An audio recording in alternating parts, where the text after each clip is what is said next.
Sudan's military and pro-democracy coalition have reached an agreement on a new period of transitional government. The agreement came after weeks of negotiations. A mediator from the African Union announced it early on Saturday morning.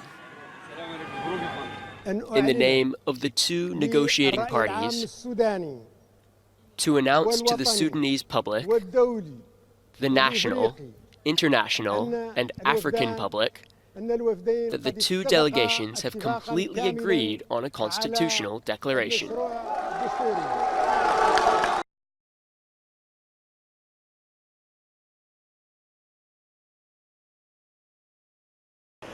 As bodies continue to wash ashore on Libya's coast this week, the death toll from last week's disaster in the Mediterranean is still being counted. 20 bodies were recovered. Previously, we had recovered 8 bodies, and now the search is still ongoing for the rest of the bodies. 150 people are believed to have drowned when their boats capsized late last month as they tried to reach Europe. UN agencies say they're not the only victims of a broken migration system.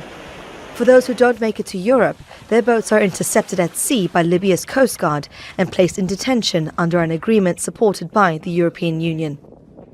Around 5,000 migrants and refugees are being held without having committed any crime. 3,000 of them are being detained in facilities close to the front line, where fighters loyal to warlord Khalifa Haftar are fighting for the control of the capital, Tripoli.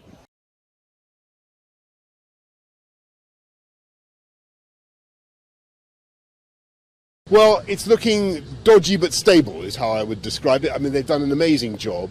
As you can tell, the Chinooks have brought in about 400 bags of stone, huge quantities of aggregate have gone in to that hole, and you still can't really tell that the hole has been filled. So there's a major structural problem with the dam. What needs to happen now is that the water all needs to come out. There needs to be a proper repair, rebuild of that dam, and that's obviously what we're going to do. I thought it was very important to come up and see for myself the seriousness of the situation here in Whaley Bridge. And there is still a substantial risk, and that's why I really wanted to congratulate the emergency services, because this is a major problem. If that dam goes, you know the potential destruction that can wreak on the whole of the village below.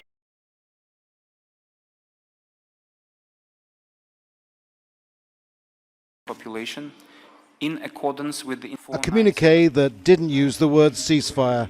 Syrian state media had already announced a conditional truce demanding the withdrawal of weaponry from a buffer zone in Idlib. The Syrian government blames the Turkish for not fulfilling their role in the Sochi agreement last year. This has not materialized. On the contrary, the number of terrorists in Idlib has increased, namely foreign fighter terrorists in Idlib.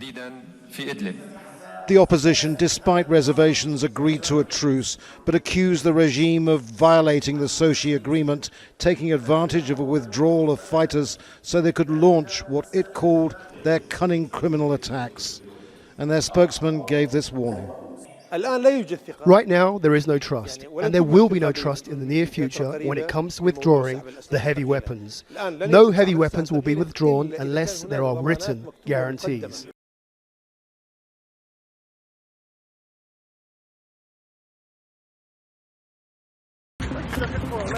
A black female?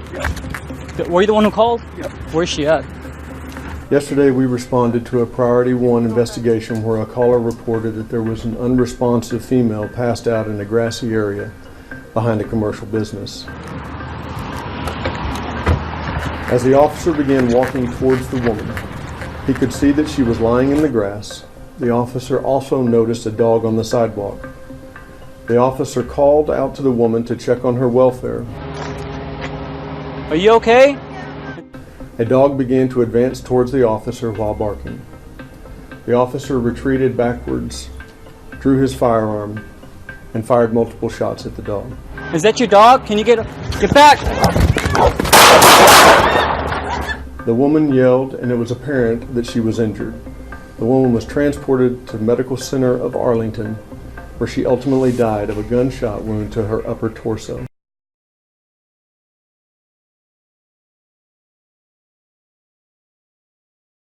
This morning, it's the video capturing a fishing trip turned first aid course. The prey being pulled on board, a black-tipped shark, turning the tables on Captain Rick Caton, who came just close enough for the fish to bite. And clearly, it did not want to let go. He was like a dog with a big stick in his mouth. It seemed like an eternity when he was holding on and we couldn't get him off. The out-of-water encounter, the exception to the rule this summer. In Cape Cod, beaches closed after more than 100 reported shark sightings in the month of July. Video shows just how close others have come to shore. Swimmers now keeping an even closer eye on the water. The timing couldn't be more fitting. Oh my God! Discovery Channel has spent the last 7 days getting up close and personal with the underwater predators during their highly anticipated Shark Week. But recent encounters are anything but entertainment. So far this year, the U.S. has seen a reported 34 shark attacks, one of them deadly. 65-year-old Thomas Smiley of California killed while swimming in Maui.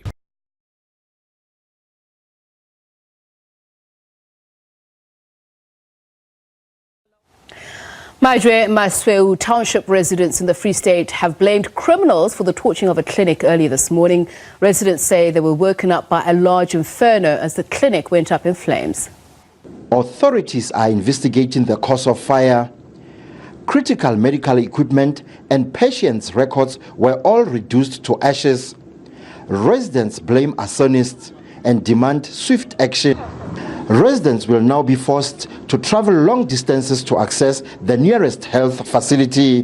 We're very disappointed about this act of arson that has happened in this community of Brantford. A clinic that services a population of about 4,800 people has been bent down to the ground. All equipment has been bent down, medication has been bent out. Now, it's going to take about 20 million for the department to build another clinic.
Now released from custody in Sweden, ASAP Rocky is flying home to the U.S. The rapper and two friends faced trial for assault and await a verdict on the 14th of August. But the judge allowed the three of them, ASAP on the right, to leave the country. In Sweden, that often points to an acquittal. On Instagram, the artist thanked fans for supporting him through the trial, saying it was a humbling experience. Donald Trump tweeted his support, saying, "It was a rocky week, get home ASAP, ASAP."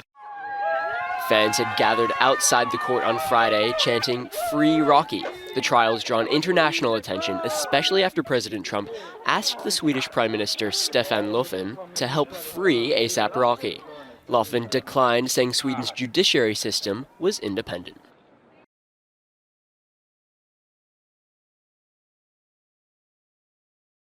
Right now, we're on board on one of Russia's military jets. They have been brought to Siberia to help put out the wildfires that have caught the attention of the whole world. Right now, you're about to see what 42 tons of water look like.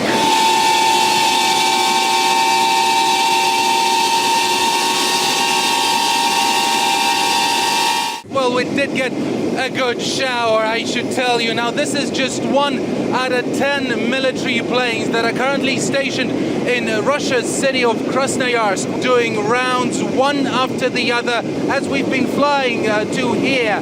In fact, we were standing on the tankers, on the two tankers carrying water. Now, the reason the Russian military has been brought in to help put out the wildfires is their scale. Right now, they take up the area of about 3 million hectares.